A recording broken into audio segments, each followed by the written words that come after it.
Thank you for doing this on no notice and Ah, basically no guidance beforehand. hey, no problem. I'm all for it. Excellent. So, any questions for me, or you want to jump in?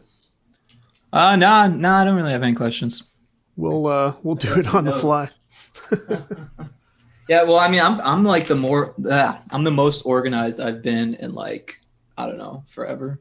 So That I've counts got for a some lot. talking points and stuff.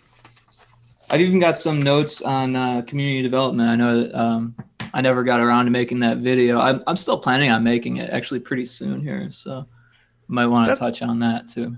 that's one reason I was excited to see your name pop up when we talked about this because we've been talking about doing something like this for over a year at least, I think. Oh yeah. So, I've been kind of swamped with work, and then now I don't have a job. So uh-oh. Well, let's start getting into it. First, let's have you introduce yourself and we'll go from there. okay, cool. I'm Rik Oclon. I'm a game designer mostly, but also developer. So right now, solo dev, just kind of doing everything: community, marketing, doing the art, the programming, the sound, the music, everything you could think of. Right. Um, So yeah. you were kind of a nights and weekends guy until, I mean, what happened? Yeah, so the last 3 years I was working at a frame shop and just doing the nights and weekends and just kind of working my tail off for both jobs. And yeah, so one day I was thinking about quitting. I'm not gonna lie, I was thinking about quitting, and I think my boss kind of picked up on that, and Hmm. he just assumed that I had another job. So when I Ah, asked to use my paid time off, like a landslide occurred, and all of a sudden I was just like out of a job, and I was like, oh, okay, that's fine. I didn't. It made it clear that I didn't belong there, so I'm sorry to hear that, but it sounds like it's I'm easy for excited me to to be say, gone. but I mean, bullet dodged, I would say. Yeah. I should have left there a long time ago, and when I started there, I really needed the money. I had nothing when I started there, so I'm glad that they got me by, but I shouldn't have stuck around as long as I had. So you know how Something it is. I do know how it is. Something I hate about that is I feel like we see these situations all the time where I'm a person who's moved around between jobs a lot. And not because I've really ever been fired, but always something broke down between me and management or something became overwhelmingly unbearable until I just had to go. And I feel like employers do a lot of that kind of stuff. Like, obviously, they're not allowed to like take it out on you that you want to use paid time off that you're entitled to, but it's like also, what are you going to do? Sue them, And they know that. And sometimes they do get the matter goes to court, but not very often. And they're just used to getting away with it.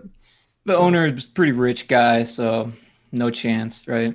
bring it on. Yeah, exactly. Stupid. But Well, now I'm getting unemployment when I wasn't expecting it. So that's however it works, right? sorry to hear it overall, though. I'm glad we're finally getting to do this call. And I'm dying to hear about you do all kinds of stuff. So the big thing you're doing right now, correct me if I'm wrong, retro Spaceball, right? Absolutely, yeah. That's number one priority. When Trying did to open this up the Steam store. That's what I'm trying to do. Yeah, that's kind of what I wanted to know. Like, where is the project at? How long's it been going on? Describe the game for people.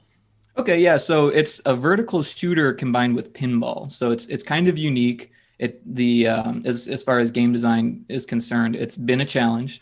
I'm not gonna lie about that. The first 2 or 3 years was all balancing. I'm still balancing the game. So Yeah. yeah, there's a lot of.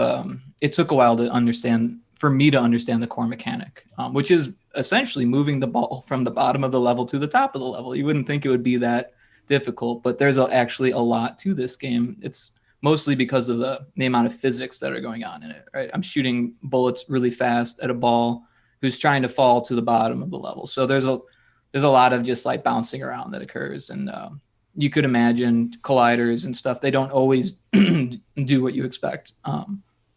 Excuse me. So sometimes the ship goes through the wall, or the ball gets stuck in the wall, or things like that. I'm still fixing some of these bugs. It's in beta, Mhm. so I'm not too concerned that I've got some bugs still, but at the same time I'm weeding them out one by one. So When it's did, happening. yeah, when did beta start? It's a funny story, really. So I put the first like pre-alpha, one of the first pre-alphas up, on itch. So the alpha was it was too quick, I guess. And I kind of jumped into what I considered beta at the time. And now I've just been in beta for like the last 2 years. So a lot of people would say like beta is like right before release.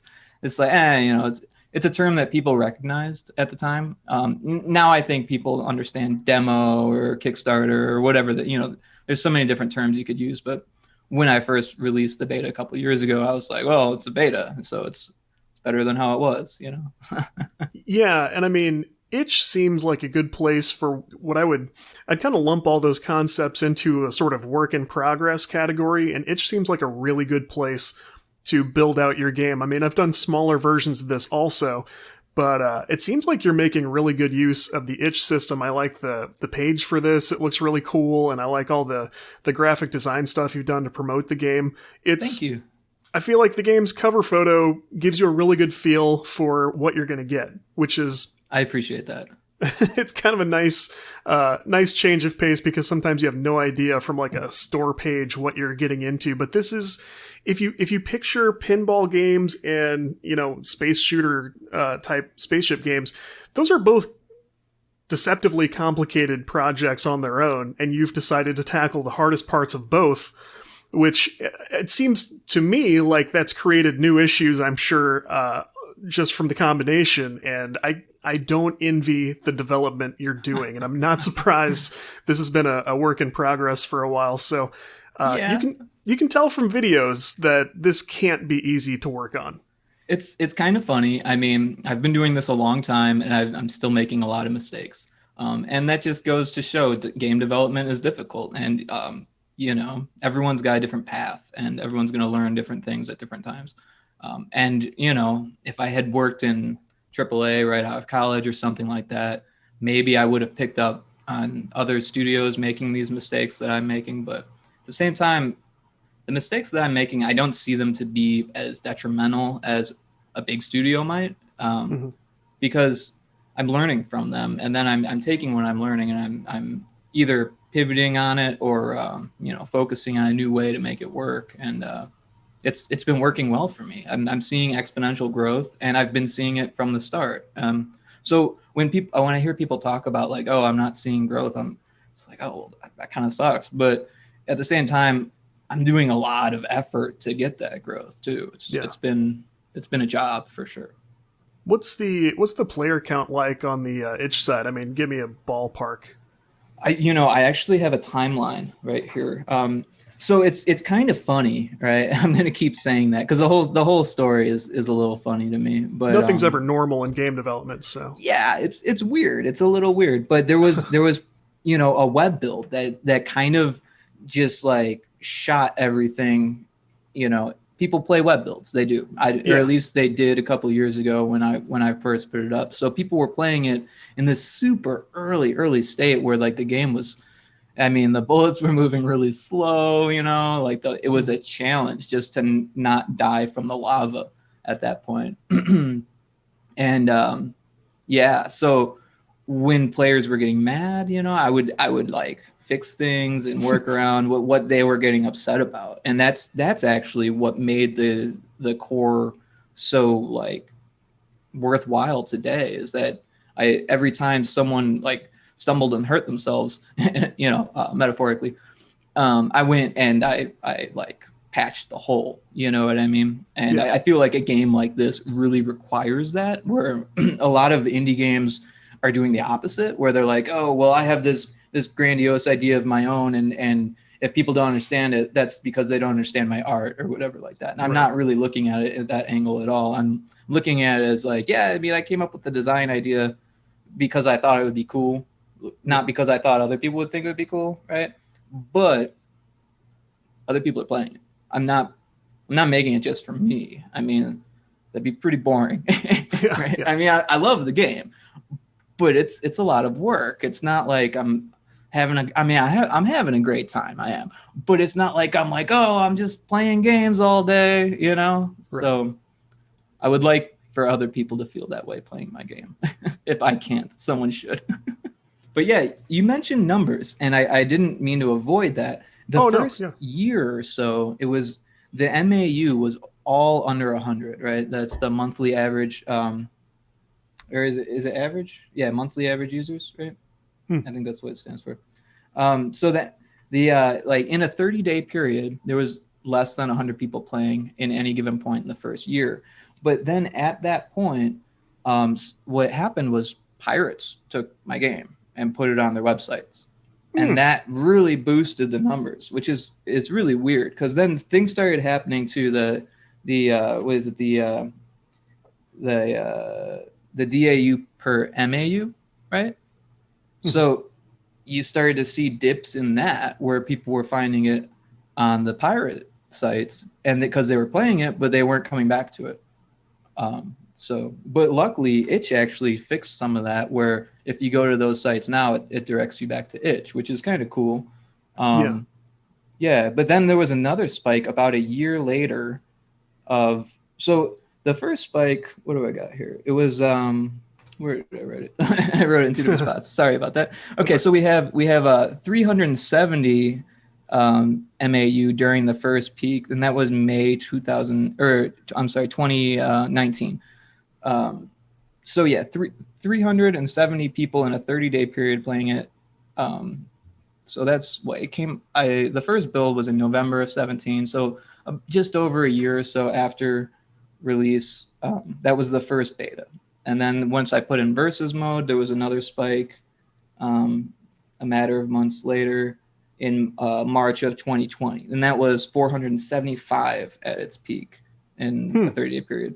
So I mean, those numbers aren't massive for someone who's on Steam or someone who's got a publisher or a budget or things of that nature. But for someone who's I was still like very small fledgling on Twitter. I had no followers on Itch. I really had nothing going for me but this little web build that was making its way around apparently because people were playing it, even though it wasn't very good yet. So I don't know how it all worked, but eventually, and I did Newgrounds as well, and I think that really helped propel as well. Newgrounds has a really funky method. Excuse me, I need some water here. They kind of gamify what they do with their social aspect of it, which is really cool actually. There's just a really weird community on Newgrounds, so a lot of devs avoid it because of the community. But if you put your game up there, people are going to play it. They're gonna rip it apart, which is what you want, right? Yeah. That's what you want. So put your game on Newgrounds, let them rip it apart. You don't have to do it again. Just take the valid input, fix your game with it. And that's what I did when I put it up there, and it was the beta. It got like 400 plays or something on Newgrounds within a few months or something, and almost every comment on it was negative on the controls because I had made some changes based on someone's feedback and they weren't good changes. So I mean, you got to be careful on the changes you make, and when you're in live development like that, you probably are going to make some mistakes and people are going to hit them, so you just got to be quick to fix it. And that's what I've been doing. So yeah, so after that second spike, there was a whole nother year which I'm in now of below 100 MAU, because what happened there was I actually couldn't make the web build anymore. The game outgrew the web build, or I no longer know how to make it work. Something happened where I gave up on the web build because I'm not going to sell that anyways. And it was taking too much time to try to fix. After about a few months, I was like, okay, sorry, web build's gone. And my MAU just tanked, just bottomed out. And it happened right around the same time as COVID too. So all of that combined, I hit my low. I think it was like 10, or I think it was eight people in a 30-day period. So yeah, that's my numbers for you. Well, thank you for that. I think people will find that. Sorry, it was so big, or too much information, right? No, that's fantastic. I rarely get access to information like that. I wouldn't really ask people for it, but when somebody offers it, I'm very interested in. Yeah, I like think, having it. I think people can apply that for sure. Things I find interesting about that are that first, rubber meets the road where, really any exposure is good exposure during that time. So if the game maybe travels out of your control a little bit, maybe it's not the worst thing. Yeah, I mean, I still sent them emails and said take the game down because legally Yeah, you're not supposed to let them do that, right? it's But true. I had that same. That is one thing about web builds is they're a lot easier to capture and sort of put up on another website or something. When I did the game jam for like kids games that I did a couple of years ago now, my son had a game idea that he wanted to see, and so I made that for him. And I said, let's make a jam out of it. Everybody take 2 weeks and see what you can do. This game I made for my kid almost immediately showed up on like 2 other websites, and I was, because of the emotional element of it, and it was for my little kid, like I was really angry when I saw yeah, that. I can And see that. like I tracked down somebody in charge of that site and I said, how are you going to compensate my kid that you just stole this game from? So you let me know. And they actually got back to me. It was That's a bluff. surprising. I had no leverage whatsoever, of course, but somebody got back to me like, we're really sorry. We're going to take this down. But for that reason, when I put up stuff on itch, especially, I tend to lock it behind the paywall and say like it's $1. It's $1 to do it, and that's not a good way to bring in players. But I was mad at that time, so I kind of did that. But Yeah, it's interesting that the game traveling kind of put some new eyes on it, which makes sense. You hear that every once in a while from people who go like, our game was rampantly pirated, and suddenly we brought in all these new sales. That's cool. And then as the web build sort of outgrew being a web build, it does make sense that you took a hit. But that's also very frustrating. I mean, I'm as okay with it. well, that's I good. have a good testing base now, and that's really what I wanted, and I got it. So I still How? want people to pay for the game when it comes out.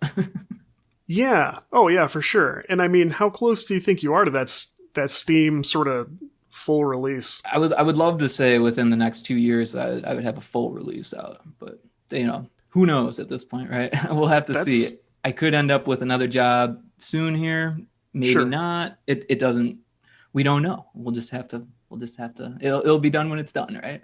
It's a weird time because I mean everybody says like, oh, there are all these jobs and employees aren't going back to the same jobs or the same kind of jobs now, and I still know a ton of people who are looking for work because whatever happened during the pandemic, they haven't been relocated yet. So it's like we hear there are jobs, but I see all these people looking for them, and it doesn't seem like a guarantee that people are finding stuff very easily. So I don't know what to think about that. There's a lot of jobs out there. I'm applying for jobs, not jobs that I will never get, but jobs that if I was poor, I would probably just get any job. You know what I mean? Yeah. But Oh, luckily, I sure. have Yeah. some savings from my last Mhm. job, and I would love to continue working on this game, and I was saving so I would be able to. So I'm using my savings on the game essentially, but I'm still looking for work. So hopefully I find something and I can feed back into the savings again. But then the other thing is that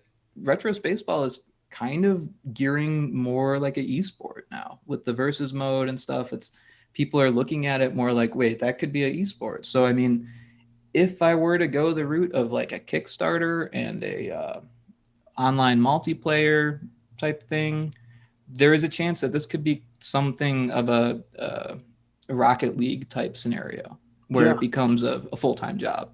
Right, competitive games become a business a lot faster than, your micro studio that puts out a fun indie game. That's cool, and maybe you get to tackle the next thing or whatever. But yeah, competitive online games seem like stop what you're doing and nurture this, and it's going to take all your time.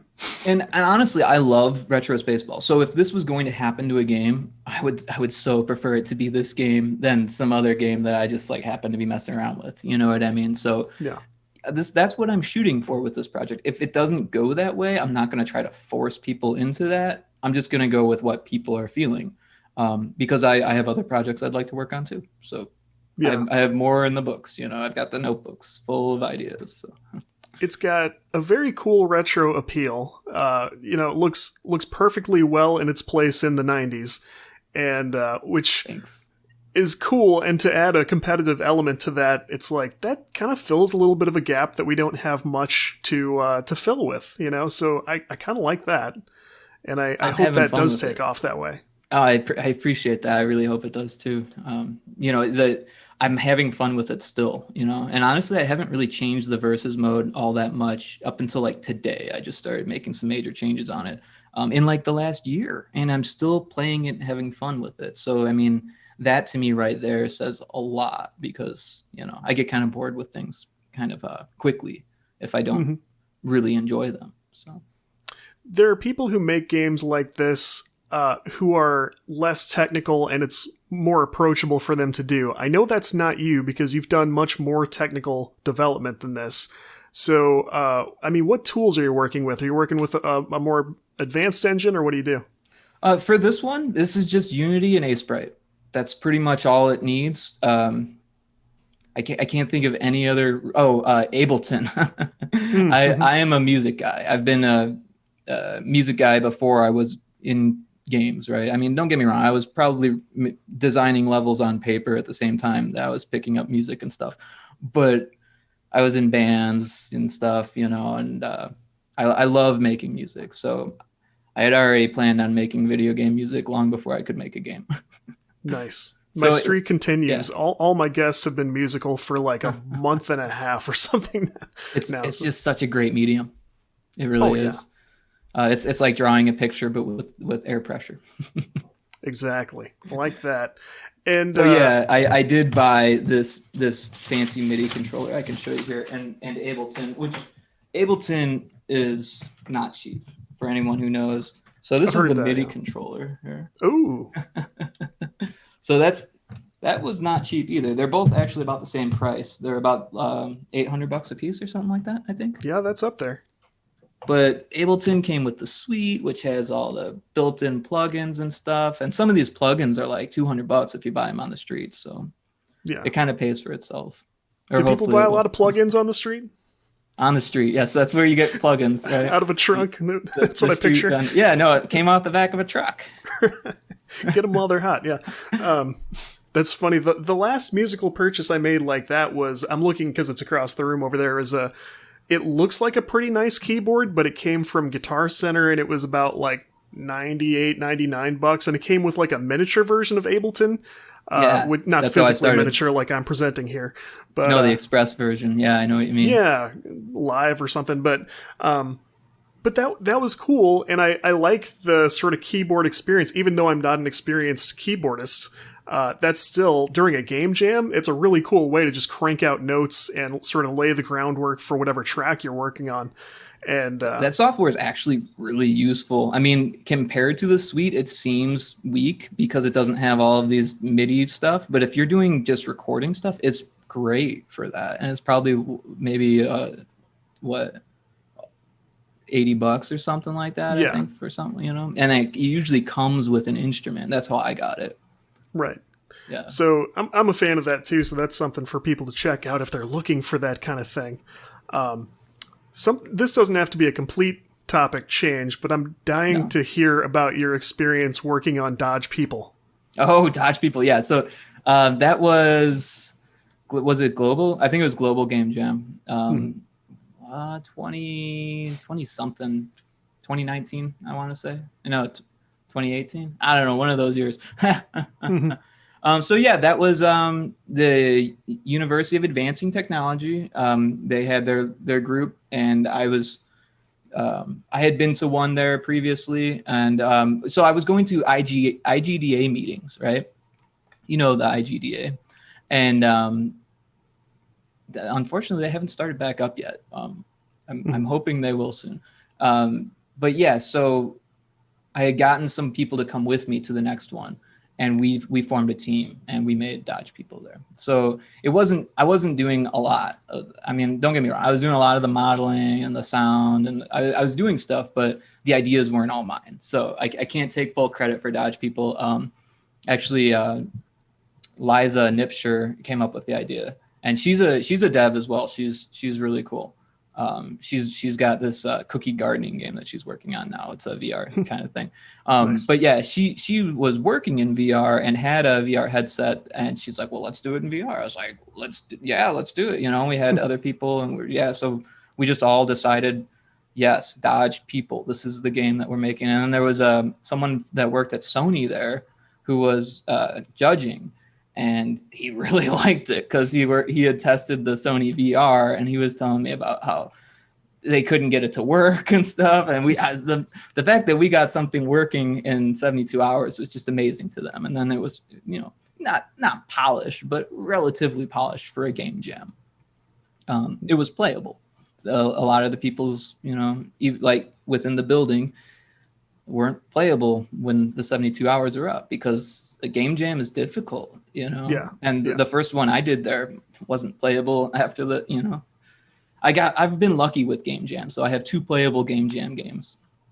That's good. Any playable game jam games is very good. On YouTube, I'll drop in footage of that, of course. But for the podcast listener, if you have not seen this, which maybe you haven't, the concept is it's dodgeballs playing dodge people by literally like throwing people back and forth, which is hilarious, and it's as funny as it sounds.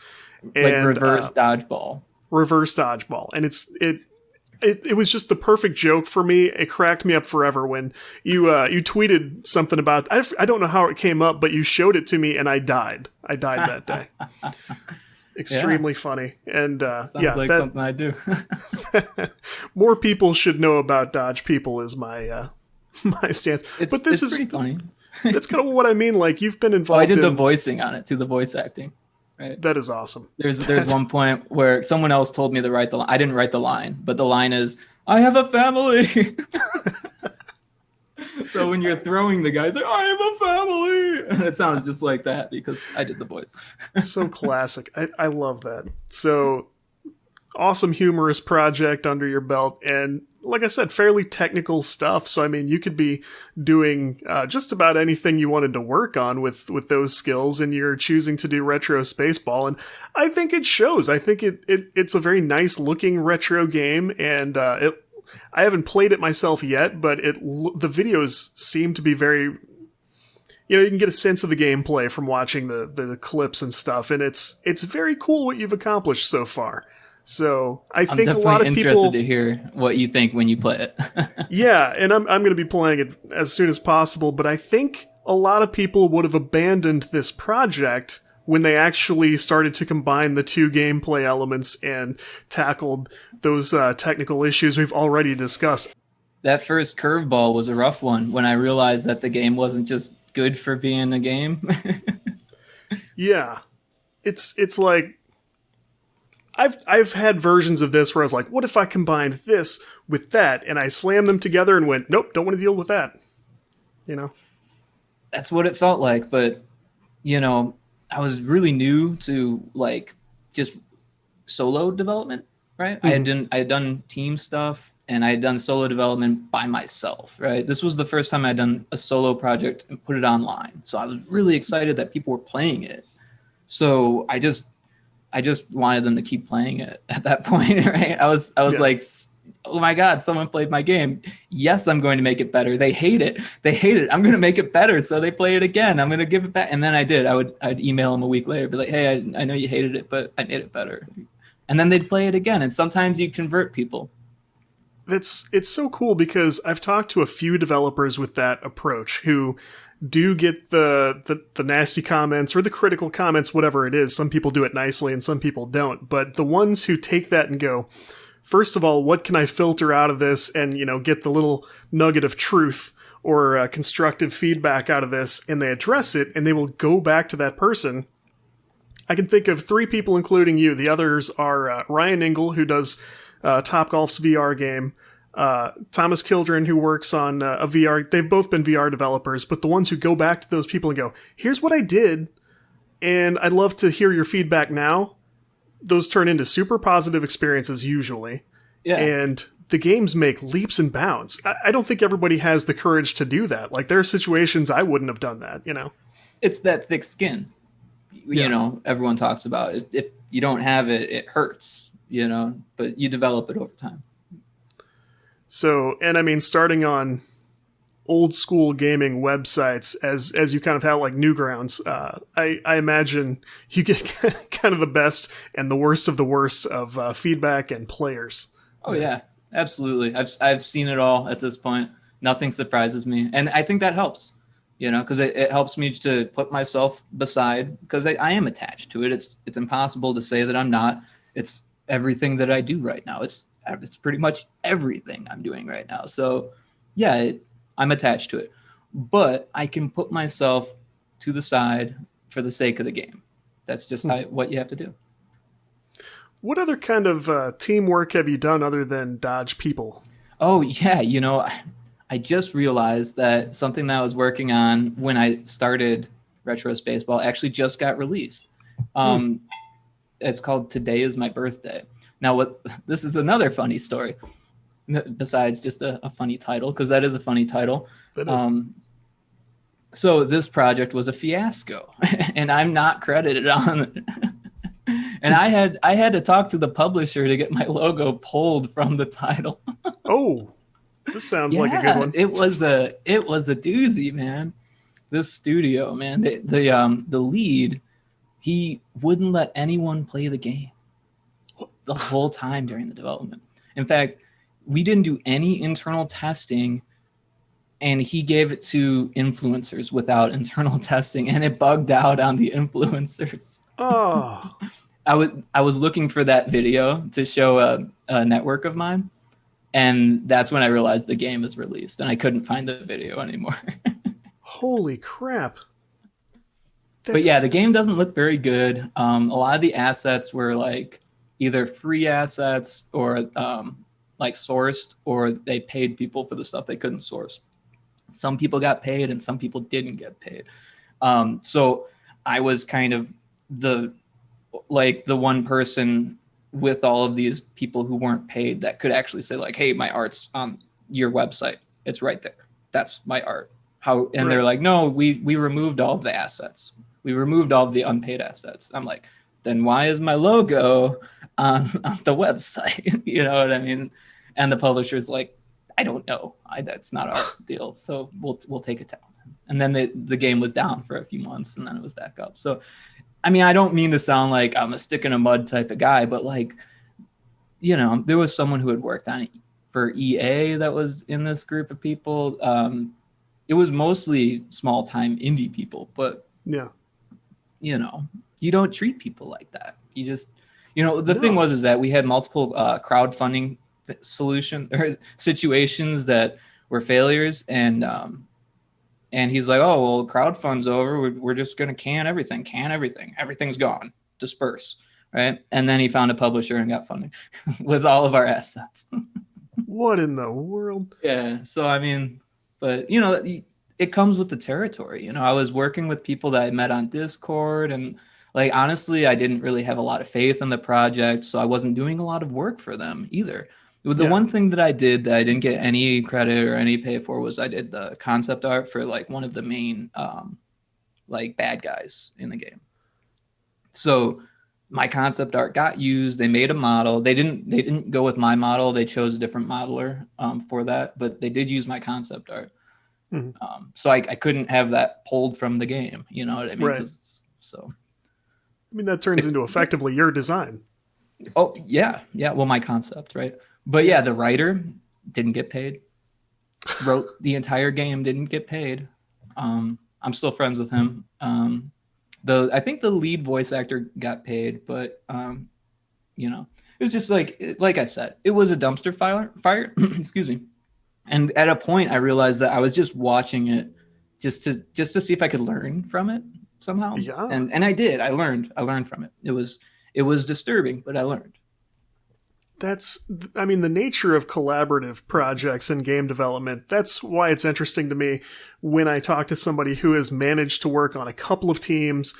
You know, game jams are a bit of an exception because everybody comes together. The expectations are crystal clear for everybody. You know what you're going to get. Everyone's going to work hard. It's going to be done.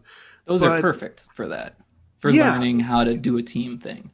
Exactly. It's a great way to learn how to cooperate towards a goal. But once you get into like, let's make a sellable product, and we don't have an official studio established, and the funding is not there yet, but it could be, that becomes a volatile situation. And it can very quickly. As soon as there's tension, and there will be tension. I'm surprised a publisher went near this, though, without, doing the due diligence and going, this sounds like it could explode at any moment. It's a big publisher. Wow. Yeah. I wouldn't go into names, but yeah, they're well known. They follow me on Twitter. This is a very unique story all on its own. That's crazy. Yeah. But, before that, I was doing a project called Glider with this Australian dude. And we meshed. We were cool, but we had very different time schedules, being that he was in Australia and I was working full time. So we got a lot done, but not at the same time. So there was this like weird conversation there. But what happened with that was I actually canceled that project because I didn't see it having a future. We had failed to do any market research on the project. And then when I started to do the market research, I realized that it just wasn't going to work. There was already 3 or 4 games that had the exact same premise as ours, as the exact same theme, and they didn't do it. You know what I mean? So I was like, That is something I like in game development, though, especially the indie side, is you can, obviously we're all remote on most of this these days, and you can team up with people you would have had no access to in areas where there are not game development opportunities. And I've talked to several people who are like, yeah, I teamed up with somebody in Canada, in Brazil, or wherever it may be, and like I've got this phenomenal artist that nobody has access to because they just don't have a studio nearby. They don't, and too many studios are still going like, no remote, no how, we don't care which job you want to do. When sometimes that makes sense, sometimes not at all. I don't understand some of the hesitation, like. When we get people in here who are writers and they go like, writers have to move to a studio's city and they work on a 6-month contract. They have to get their family up and move again after that. It's like, why? Why are we doing that? Yeah, that to me just sounds crazy. I come from an entrepreneur background where I was selling art and stuff like that. I was delivering pizzas to make money and then just trying to make any more money I could, like hustling, art, jewelry, just trying to make ends meet. So to me, a business, the simpler, the better. It's something that you have to do to get by. So might as well make it simple, right? You've kind of done freelance graphic design as part of that sort of side hustle also, right? Absolutely. Yeah. Graphic design, computer animation. Because I studied computer animation in college, which is funny because I'm doing a 2D pixel art game, but I studied 3D and I do 3D stuff for contract work and, I apply for 3D jobs and stuff like that. So that's pretty cool. I mean, what tools were you using when you studied, out of curiosity? Yeah. So in college, I started college in 2005. So it was 3ds Max and ZBrush those were my 2 big ones. Of course, lots of Photoshop, just like pretty much the whole creative suite was just jammed down every orifice. It was crazy, right? But also it was a studio based school, so we did a lot of actual life drawing, which actually was great for animation. We had to take anatomy, so I had to learn how to draw the entire skeleton from every angle and then overlay the muscles with acetate paper. And it was a pricey school, but it was a tough school and I learned a lot. I didn't get a job out of it, but I learned a lot. So I graduated 2009, so the recession was still a thing at the time. Probably very much like it is now. If someone were to graduate college now, they would, or last year even. So it was rough, but that propelled me. It did. It made me do my own thing. Once I realized that I wasn't moving to California to work for EA, and now I don't really want to work for EA. You know what I mean? It doesn't sound like a good job. It did when I was in college, and now I'm like, But the other thing is that I'm getting old. EA looks at me like I'm a geezer. Right. They've got a problem with that. They would look at me as if I were ancient also. I graduated in 2005. And I only did a 2-year program, so I started in 2003, like 2 weeks after I graduated high school. So I something I don't really talk about much is I wanted to go into that exact same kind of program. It was a tech school that did software, which is what I ended up doing, but I wanted to do what they called multimedia training, which was like animation and 3D modeling and stuff. And I thought, who wouldn't want to do that? And I asked about the tools because they were big on 3ds Max also, and I don't know what else. They were still doing like Flash, Yes, Flash I was did still a Flash. big thing. Yep. And I Flash did it on was the fun. software side I too. liked Flash. I always liked Flash. I thought it was cool. I had fun doing tutorials in it and tinkering around. But none of my first games were in Flash, as it turned out. But that school didn't have enough people sign up for multimedia. So my recruiter called me and pulled kind of a fast one. Like, I'm sure it wouldn't have held up under scrutiny. But she was like, we are having a lower enrollment rate right now, and we're changing some of the classes to sort of account for that. And I said, okay, that doesn't sound too bad. I should have asked a lot more questions, because what they did was change my major completely and threw me in software, which I was interested in, but certainly did not sign off on. And I found out my first day when they gave me my programming books and a hard drive for all my code. And it was like, and then the following year, they did start that multimedia program, and I had to watch those students have the time of their lives.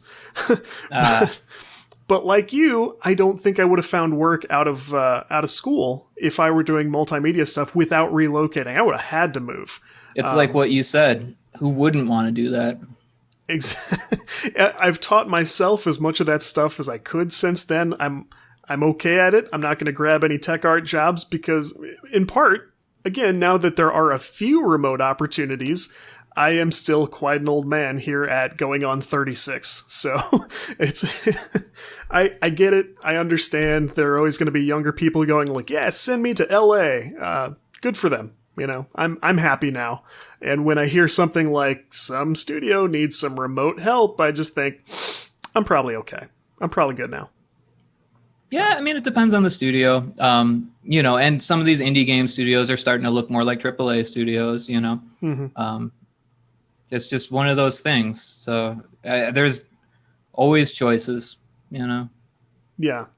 Do your recent experiences on teams make you nervous about... I don't know. Let's say... they're not recent experiences, to be honest. So I'm not nervous. I would love to actually have enough funding to pay some people. Okay, yeah, you beat me to the past there, because that's kind of what I was thinking. Well, just because you said, like, maybe Retro Spaceball goes competitive focused, and then you would need help, and it's good that you would be sort of not too hesitant about that. But the other thing is that I'm hesitant where I should be, and I'm keen on my awareness of people now. And I can kind of pick up on things a little quicker. And also I speak my mind. So, and if it's my project, then I'm allowed to speak my mind. So that's like a whole nother thing, right? I was just having this conversation with my wife, who she works in medicine, and we kind of compare stories, because I had a long career in, software, and it's just, at some point you're still working with people in an office place and all those normal things happen. And I said, here at my level of experience, I really strongly believe in blowing up early and blowing up gently, so you don't have to blow up way down the road and really go off. I think you gotta blow up. That's the way to do it. You gotta. It's not that you're sticking your finger in someone's chest and getting in their face, but I mean, you've got to let your concerns be known. And I think a lot of professional problems start because somebody waited too long to speak, or like you said, when you're in charge, you get to do it. But I would encourage more people to find diplomatic ways to let their concerns be known, and to tell people, like, we need to put the brakes on this, or we got to get this out in the open. Everyone's got to know everything. Some problems are going to escape that technique, but it would help a lot, I think. It's like a Vulcan approach, right? Right. You gotta bring your logic to the table, everybody. Yeah. Reason. Remove emotions completely. because you're at That's work. what it is. It's you're pulling the emotion out, because the longer you wait, you'll get to a point where you can't possibly separate emotion from it's going to, you people have been abusing me for the last 2 years about this and I've had it, Instead you can go like, we need to talk about the boundaries between roles. We need to talk about the way we cooperate. Yeah. Yeah. Too many people honestly, just quietly leave. It's a lot easier to just diffuse people and be like, oh, we can talk about tomorrow. We don't have time today. You know what I mean? Or just shush them a little bit, or, say like, oh, well, we can do this for you. How's that? Yeah. Yeah. And I think the client work, as you know, helps teach you a lot of those lessons. When you're doing the side work and you're doing the side hustle, you learn everything there is to learn about communicating openly and honestly before it's too late. Would you agree with that? Yeah, it's like the worst parts of retail.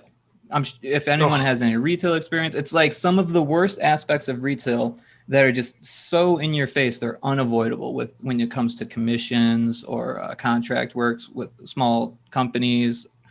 Sometimes you're literally fighting for your money and stuff. So it's like, it can be draining. And then, people, they don't think you're worth what you are, and you have to sell yourself, and it's marketing. It really is. When you're an artist, you have to market yourself. Otherwise you won't get a good price. I worked at Best Buy where it had the worst possible ingredients, where it was like, these are relatively high dollar amount products. You've got two people who feel like they're fighting for their money. One side doesn't understand the product. The other side is under a corporate office that does terribly evil things, just horribly unfair practices. They're banking on all these things like warranties that no one's ever going to get, and stuff like that. It's a nightmare. That was a long time ago for me now, and I remember almost every day of that job, because it was just that often that you're fighting with some guy who reminds you of your stepdad you don't like, or whatever. There's a very specific kind of customer that's known for really causing problems at a store like that. Sure. And I could talk about that forever. It's just it's just crazy when you're doing digital art and stuff like that, how many people come to you and they don't know the difference between a vector piece and a raster piece, and you have to explain it to them, and that's okay. I like telling people that. I like having the knowledge, and I like expressing it. I like giving it to people so they can have the knowledge. But when you got to do it every single time, it's like, man, can't you just look it up online before you call me? Yeah. Mm-hmm. But yeah, sorry, go ahead. Oh, I was just going to say something that I've learned. Excuse me. Something I've learned that makes a big deal in that situation and on a team and in all of those like potentially hostile situations. I will stop people frequently. If I've done my homework and I still need to know something, I will tell somebody, explain this to me like I'm a child. Break this down for me so we both know exactly what we're talking about. Because miscommunication is just such a disaster in this environment, Yeah, I was there recently when I was hiring help for marketing. It's break it down for me because I'm trying to learn here, and honestly, I learned a lot through that. So definitely, I would say learn as much as you can from anyone you hire. That's just all around good advice. Yeah, and you're supposed to bring in help that's better than you at stuff. Why shouldn't you learn along the way? It's part of the value of that, I think. So, speaking of marketing, you're always working on community management stuff and, sort of your own PR. I know you're working on content people can look forward to, like videos and things like that. But what are some good tidbits? What are some things you're experimenting with right now? Give us a little behind the scenes. So this major project that I have, I've got a lot of ideas, and I would love to continue to grow my YouTube channel for my both for my podcast, which I haven't mentioned at all, but I have a podcast, Indie Game Dev Report, and then for my studio YouTube channel as well, where this first video is going to be about community development. And it's a little funny because I don't have the biggest community, so it's one of those things where it's like, well, what is he talking about? Well, I'll tell you what I'm talking about. You have to grow things slowly, otherwise it's not going to be stable. Yeah. That's just the way it is. And today is my birthday is a great example of a very large server that did absolutely nothing for them. So someone went and grabbed all those people and said, hey, join my server, join my server, join my server. And they didn't buy the game. They didn't buy the game. They didn't market the game. They didn't talk about the game. They didn't do anything in the server except says, wait, whose birthday is it? Yeah.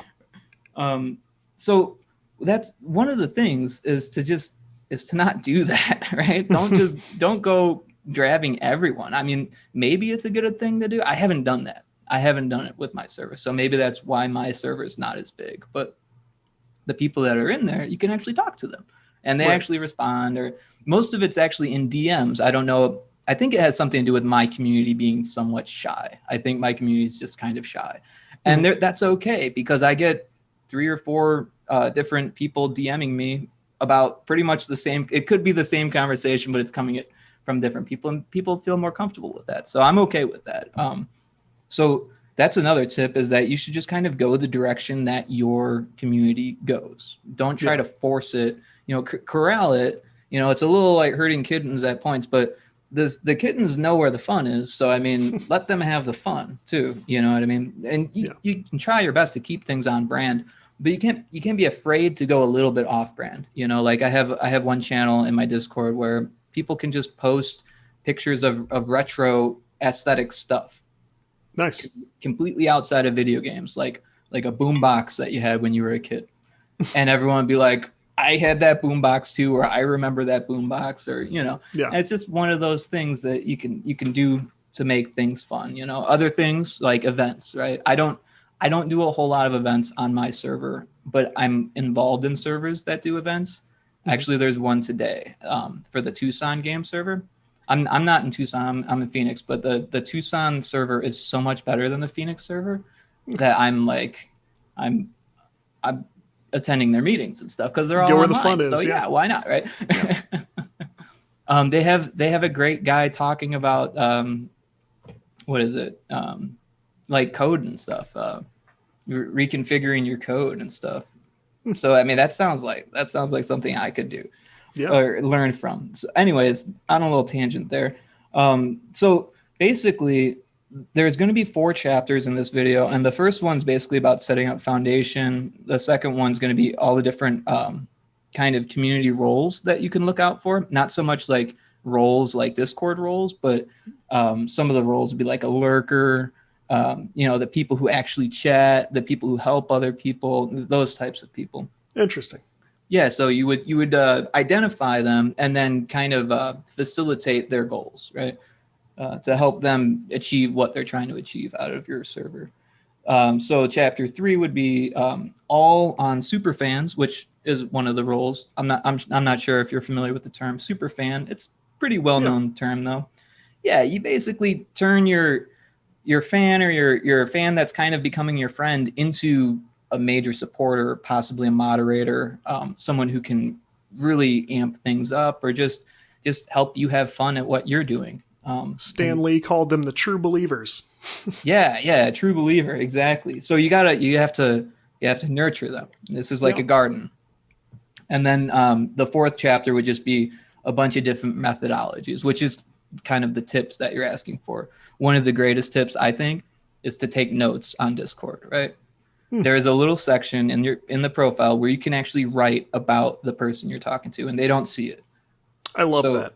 Yeah, I do it for every single person. I said they liked my game, they tested it, or they didn't like it, or they are an artist, they're a musician, they're a student, whatever it is that is going to help me remember them, because that is going to be a hard thing to do once you have a big community. It's hard when you have a smaller community. Yeah. Killer feature. Yeah. Taking notes, that is number 1. And if you're already taking notes, amp them up, make them better, man, because you can't have notes that are too good. So working design pillars into your branding and your Discord is actually another methodology. Let's see, of course, bots and Discord roles, that's like a whole nother thing. Most people already can find that somewhere else. Yeah, sure. Yeah, and then I was just going to mostly go into a bunch of different resources and how to use multiple Twitter accounts and stuff like that. Marketing content pipeline. Yeah, marketing content pipeline scheduling. That's the big one. That's where I'm basically just grinding every day to put out a tweet. Well, not every day. I don't tweet on Sundays anymore, and I don't tweet on or I do like a follow Friday on Friday. So I don't really count that. I don't need any content on those days. So I get a little break. So, but yeah, every single day I wake up and I think of how can I get something that I need to do in my game to look good on Twitter. Nice. And that I think a lot of people don't think about it that way, but it took me a while too. But now I'm looking at it, it's like bites. Imagine that you're like some type of animal that needs to eat, right? Like a human. You're taking bites out of your game. But these bites, they got to be the right size so that you can get it done in a manner that's going to look good on Twitter. It's not easy, and it's not going to work every time. I mean, some days you're like, why isn't this working? Or how come this can't look good? Or like, I just can't get it to work on time, right? Mm-hmm. Time is a thing. All of a sudden, if you have to do it every day. So the trick number one is to do it the day before. That's that's a no-brainer, but a lot of people don't pick up on that. Every tweet I do is done the day before. Yeah. I schedule it, and I schedule it for a specific time when things are blowing up in the morning. There's two good times, I would say, in any given day, but the morning's always going to be a better time. And you can kind of figure it out. It's going to be different depending on your time zone. But for me, it's around like 5 a.m. I'm in Mountain Standard Time. So for you, that's what, 2 hours later, right? Like 7, yeah. 2 hours earlier? Yeah, yeah, 2 hours later. Or So around that time in the morning, that's when things are exploding on Twitter. And then there's another point in the afternoon around 6 or so my time. But this is going to depend on your country too, right? Because Europe has a different time because our tweets actually kind of feed into their tweets and they like reverberate a little bit. There's some reverberation between Europe and US. I don't know. I've been watching Twitter a lot. Yeah, sure. But yeah, so Twitter, Discord, and then podcast. Those are my main three for trying to just kind of get word out about myself as a developer, about my game, and also with my podcast.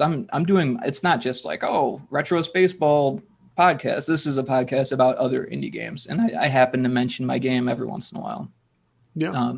The format's like this, where I do about 15 or so to maybe 20 minutes of just like shouting out projects that I like and that are doing good, or people that have helped me, or things that are going on in my circles, or sometimes the further reaches as well. Sometimes just kind of indie news makes it into that segment, and then the rest of it is an interview. And that's it. It seems to be working. I'll probably keep the format similar to that, but I like it. It's podcasting is a lot of fun. I've not been able to stop, so that's what I tell people. Like I've quit several times. I always keep going. I took a bit of a hiatus, and I'm still kind of on that hiatus, and I was just kind of trickling out episodes for a little bit, and what I did was I took on way too many. Because I had my other job and I had the game and I was taking on podcasts every week, and it was just like, holy cow, that's too much. Yeah. So I'm going to take a step back and slow things down. I can't keep up with you. There's no way I can keep up with you. You got new stuff coming out all the time. I know it. My buddy Matt sent me, he goes, listen to this like 5-minute clip of this guy talking about podcasts, and they started this because they wanted to interview an expert on this, because a number had come out that there were like so many million podcasts now. And they're like, is it oversaturated? How could you ever keep up? And the guy started going through these elements like, let's talk about podcasts that have had an episode in the last year. He started with podcasts that only had one show total ever. Yeah, yeah. And that was like a bunch of them. By the time he got down to like one episode in the last 7 days, there were only like 100,000 left. Yep. So it's very doable for people who want to do any regularity at all. And I would say that could be 2-3 times a month would be I don't think I'd go less than twice a month, but if you can do at least that much, you can grow a podcast. It won't be all at once, but you can grow one. Yeah. So. Yeah. I've been having good results. I mean, nothing astounding, but good results. It's fun. And the best part is that I get to talk to people like you. I get to meet people, I love this stuff. Yeah. Connecting with people who are doing this stuff. What more could you ask for? You can't really get this on Twitter quite the same way. No, it's totally different. So I'm a big fan. I'm a big believer in it. And if you don't want to have one, go on one. It's a great way to get the word out about things, and just it feels good. It's a nice thing to do, I think. I agree 100%. That's an awesome preview, and I think people will be looking forward to the content you put together about this, because it looks to me like you're cracking the code pretty effectively. I think you're sort of getting into the matrix of all this and figuring out what supercharges it. And I like that. I like the deep analysis of what's actually working out there. So that's very cool. Yeah, it's taking me some time, but I'm glad that I'm putting that time into it. I think it's going to help a lot of people. And I really hope that it helps to kick off my my YouTube channel, where I'm probably going to do tutorials on Unity and stuff, animation and all types of stuff, because I'm a generalist. I do it all. So I might as well teach some other people. I mean, I learned from other people. Might as well teach, right? Very cool. Well, as is tradition, let people know where they can find all your great work and where to follow you. Absolutely. So my website is rikoclon.com. So my name is spelled RIKOCLON, like Nancy. So rikoclon.com. And then there's also @Rik Oclon on Twitter. Super easy. YouTube, you just search, because I'm not that big. That's what you do. That's what you do on YouTube. It's yeah. But quality tweets and quality. You can search Retro Spaceball too. It's got some great SEO. Yeah, comes right up. So very cool. People should at very least check out a video of the gameplay. It's very compelling. It's very interesting. And then swing by and give it a play. So this will be. I'm looking forward to seeing how you do on Steam and how far the game goes when things really break open for you. I think it's good stuff, and good stuff tends to perform eventually. So looking forward to that. Awesome. Well, I thank you so much for having me on, and it's just been a blast talking to you, and keeping you as a friend has been fun too, man. Likewise. I like following you online, and those are the people I like having here on the podcast. So thanks again. Awesome.